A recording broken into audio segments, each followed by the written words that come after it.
So in this video, I'm going to show you how to write the formula or the identity for the tangent of a half angle. So we already know that the tangent is the ratio of the sine over cosine. So in the previous videos, we already figured out what was the sine of a half angle and the cosine of a half angle.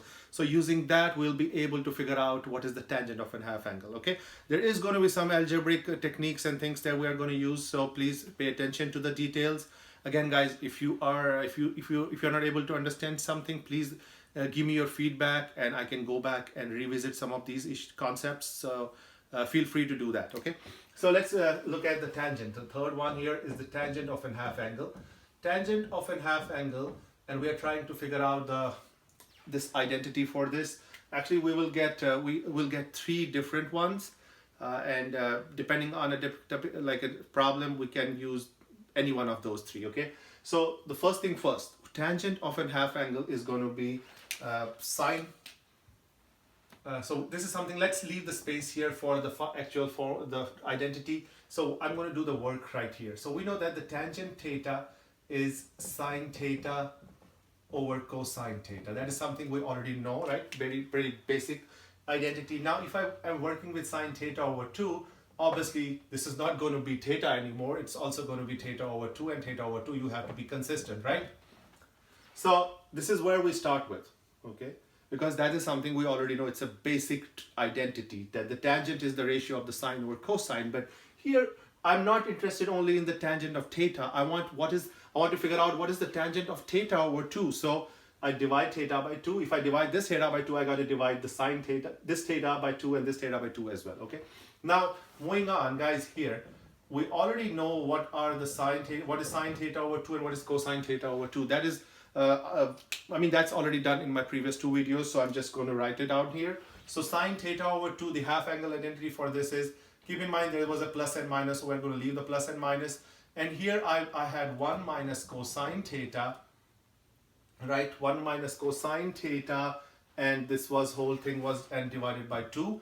That was my sine theta over 2. Then this had to be divided by radical, then cosine theta over 2. Guys, you can go back and look at your formula sheets. If you do not remember these, then this was 1 plus cosine theta over 2. Okay, and we don't have to write a plus minus here. We just already took care of the plus and minus here. Guys, this is the right hand side, but let us simplify this. So and then see what we get. So when I simplify this, it's going to look like, let's leave the plus and minus. So it is simply going to look like 1 minus cosine theta divided by 1 plus cosine theta. That's all what is going to be left, because this 2 and this 2, they will just cross out, right? They will just simply cross out. So we're only going to be left with radical of 1 minus cosine theta divided by 1 plus cosine theta. And guys, that in fact is the identity for the tangent of a half angle. So it's plus minus square root of 1 minus cosine theta over 1 plus cosine theta. Now that is not the only way of expressing the tangent of a half angle. There are two other ways. So let us simplify this guy and see what are those other two ways. Again, guys, if you are not so confident with like all the steps here and everything that we do to verify and simplify things, that is fine. I mean, you at the end of the day, you just have to try to use these formulas. Okay. So if you don't remember everything, that's fine. One of the things that you should do is you should practice and do these things on your own as well, and then practice more problems from your textbooks to get better understanding of these concepts. Okay. Now let us try and simplify this and see what we can do.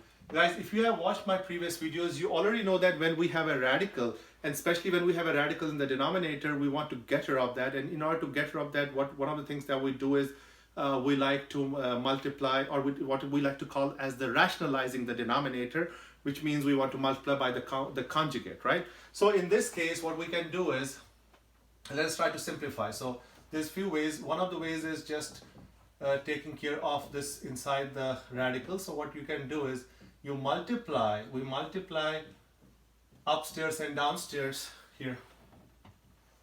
We multiply by the conjugate. So it's always the conjugate of the denominator. So if it's 1 plus cosine theta, we got to multiply by 1 minus cosine theta, and here 1 minus cosine theta as well, right? That's how we simplify this. And then from here, what we do is we don't try to distribute this. We just leave it like 1 minus cosine theta whole square. And why like that? Because there's already a radical here, and we know like that square and radical will cross out. That's why we're not trying to distribute anything here. So then put this in the square root. And then the downstairs, guys, this is difference of squares. I mean, you can go ahead and actually distribute everything. At the end, what you will get is a difference of square identity as well. You will get something like this, 1 minus cosine square theta. If you distribute, or if you remember the difference of squares identity, a plus b times a minus b is equal to a square minus b square. So a here is 1, b is cosine theta, so 1 square is just simply 1, and then I wrote the cosine square theta. Guys, let us simplify further. Simplifying further, well, this square and this will cross out. But before doing that, let us break it down. So we got to do the radical of 1 minus cosine theta whole square, and downstairs radical of 1 minus cosine square theta. But wait a minute, 1 minus cosine square theta, that is the Pythagorean identity. That is equal to simply sine square theta. Again, because you guys have to go back to your formula sheet if you don't remember that on top of your head. That's totally fine.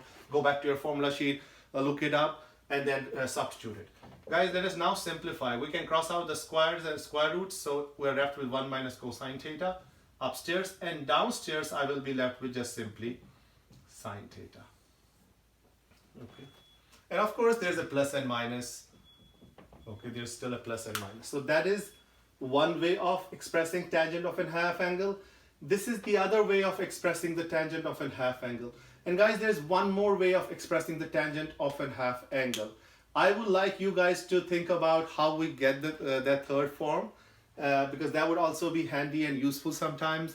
In the formula sheet, I'm sure you will get all the three forms, but I showed you one. I showed you two ways, two of the formulas. I would like you to get the third one on your own. So guys, this is the tangent. In my next video, I'm going to actually now start doing some actual problems based on the sine, cosine, and tangent of half angles. Okay, till then guys, take care. Look at these derivations carefully.